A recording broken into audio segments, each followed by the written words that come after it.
Halo, jumpa lagi dengan saya Pak Teda Manik pada materi pelajaran berikut dari buku Tematik Terpadu. Tema Persatuan dalam Perbedaan. Subtema 3. Bersatu kita teguh. Pembelajaran 3. Cara pelestarian hewan dan tumbuhan. Nah, baik. Pada materi pelajaran sebelumnya, kita sudah membahas tentang pemanfaatan hewan dan tumbuhan oleh manusia dan juga manfaatnya untuk lingkungan. Nah, seperti yang sudah kita ketahui bersama bahwa hewan dan tumbuhan diciptakan oleh Tuhan hanya untuk memenuhi kebutuhan hidup manusia. Maka di materi pelajaran ini kita akan membahasnya bagaimana cara melestarikan hewan dan tumbuhan agar tidak terjadi kepunahan, sehingga kebutuhan manusia tetap tercukupi. Maka untuk itu, mari kita ikuti pelajaran yang berikut ini. Selamat belajar. Halo, bertemu kembali pada video kali ini. Kita akan belajar mengenai pelestarian hewan dan tumbuhan. Nah, materi ini merupakan materi kelas 6, tema 2, persatuan dalam perbedaan, subtema 3, bersatu kita teguh. Pembelajaran 3, cara pelestarian hewan dan tumbuhan. Boleh disiapkan ya buku tema B halaman 95 sampai 97 dan buku Bupena halaman 131 dan 132. Nah, langsung saja kita mulai.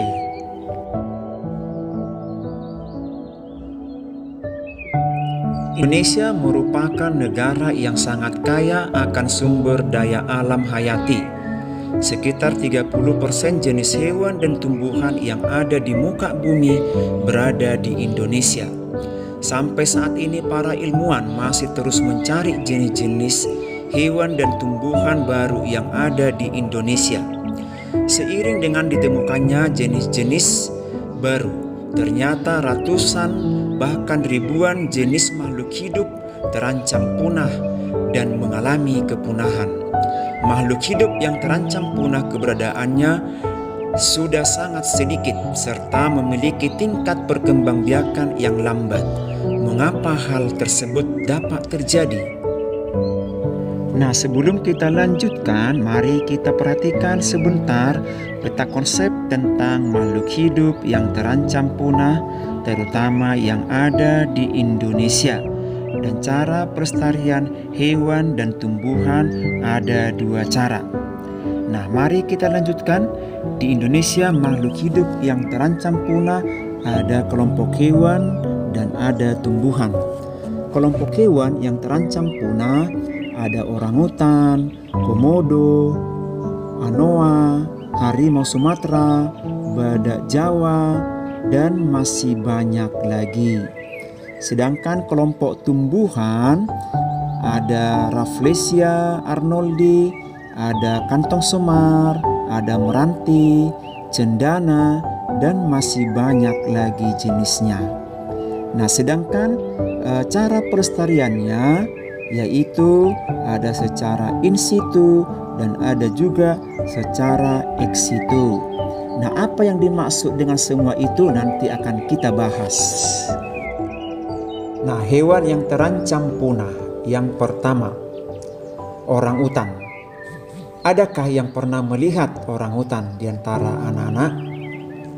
Nah, orangutan hidup di hutan-hutan yang terdapat di Pulau Sumatera dan Kalimantan. Keberadaannya mulai terancam akibat aktivitas manusia. Aktivitas seperti apakah yang mengancam keberadaan orangutan? Nah, orangutan banyak diburu dan dirusak tempat hidupnya atau habitat aslinya. Nah, kita lanjutkan yang berikutnya, komodo. Komodo adalah jenis kadal yang terbesar di dunia. Komodo hanya hidup di Kepulauan Flores, terutama hidup di Pulau Komodo. Itu habitat aslinya ya.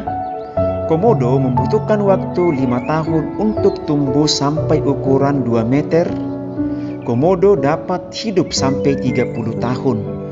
Perlu kita ketahui, komodo dewasa dapat menyerang manusia. Katanya, air liur komodo mengandung racun atau bakteri yang mematikan. Oke, kita lanjutkan. Yang berikut, anoa. Anoa merupakan binatang khas dari Pulau Sulawesi. Hewan tersebut hanya hidup di Pulau Sulawesi dan Buton. Banyak yang menyebut anoa sebagai kerbau kecil.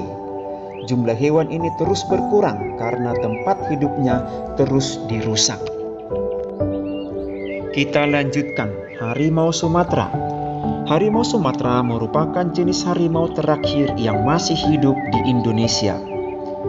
Harimau Sumatera terus diburu karena meningkatnya permintaan bagian tubuhnya.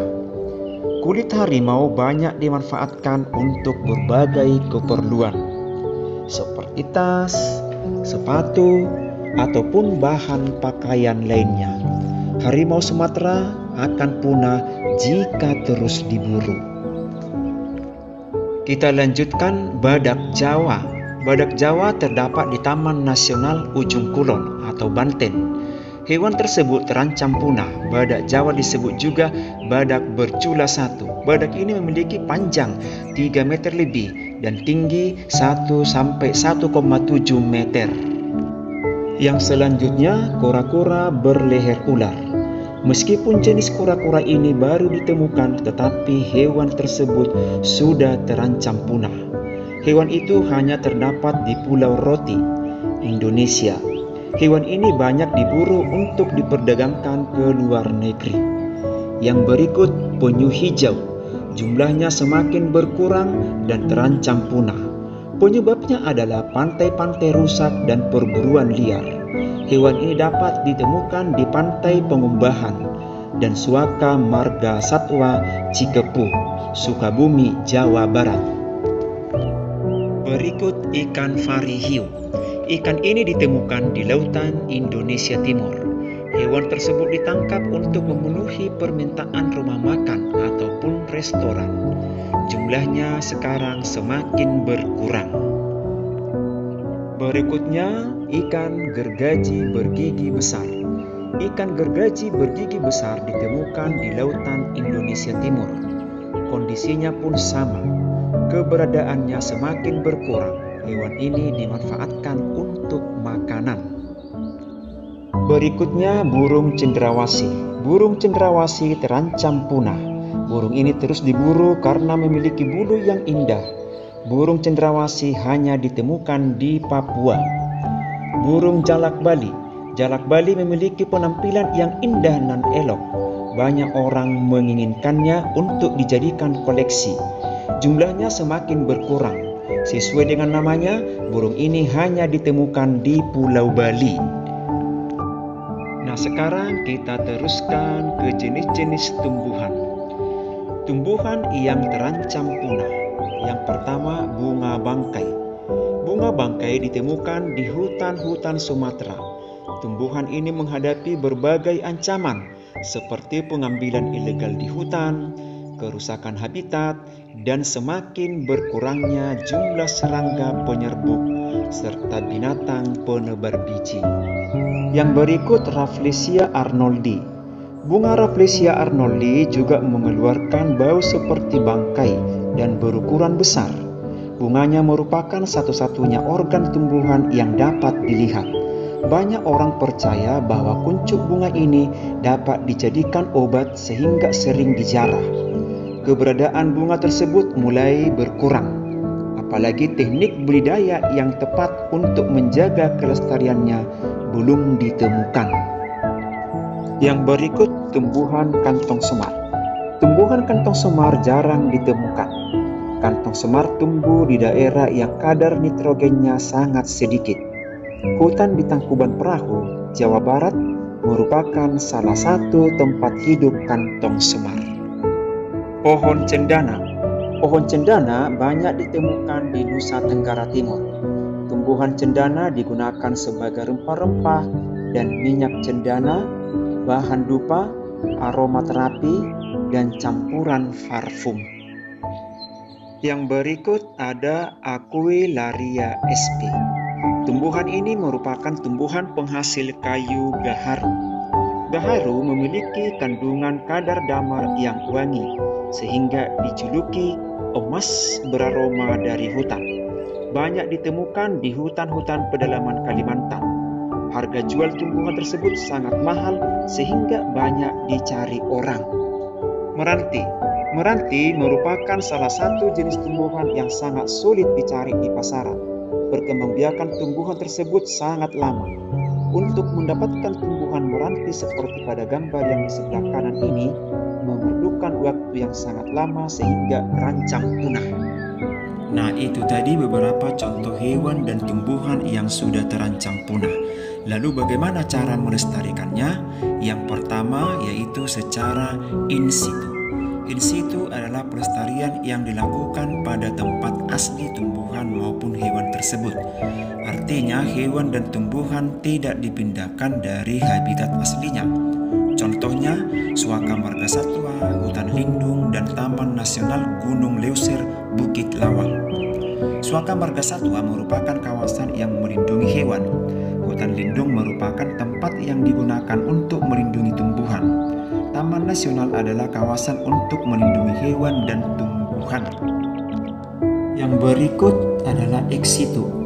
Pelestarian ex situ adalah pelestarian yang dilakukan di luar tempat tinggal aslinya.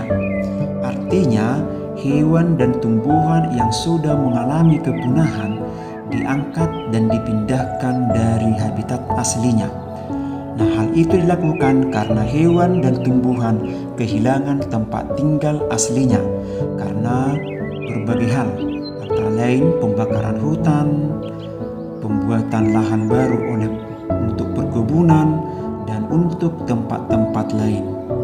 Nah, selain itu, pelestarian ex situ dilakukan sebagai upaya rehabilitasi, penangkaran, dan pembiakan hewan maupun tumbuhan langka. Contoh pelestarian ex situ antara lain kebun botani, taman safari, kebun binatang, dan penangkaran. Nah, adakah yang sudah pernah berkunjung ke kebun binatang Simalingkar dan ke Bukit Lawang? Yang belum pernah, boleh diajak orang tuanya ke sana ya, tentunya setelah selesai pandemi ini. Itu tadi beberapa cara untuk melestarikan hewan dan tumbuhan. Sikap persatuan juga amat penting dilakukan dalam memelihara dan melestarikan lingkungan. Seluruh lapisan masyarakat dan anak-anak kami sekalian harus bersatu agar kelestarian lingkungan dapat terpelihara dengan baik. Hewan dan tumbuhan merupakan bagian dari lingkungan kita.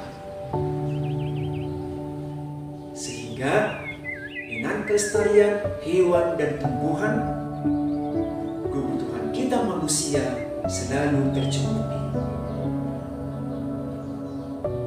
Nah, semoga melalui materi pelajaran kita hari ini, kita semakin dapat menyadari betapa tergantungnya hidup kita terhadap hewan dan tumbuhan.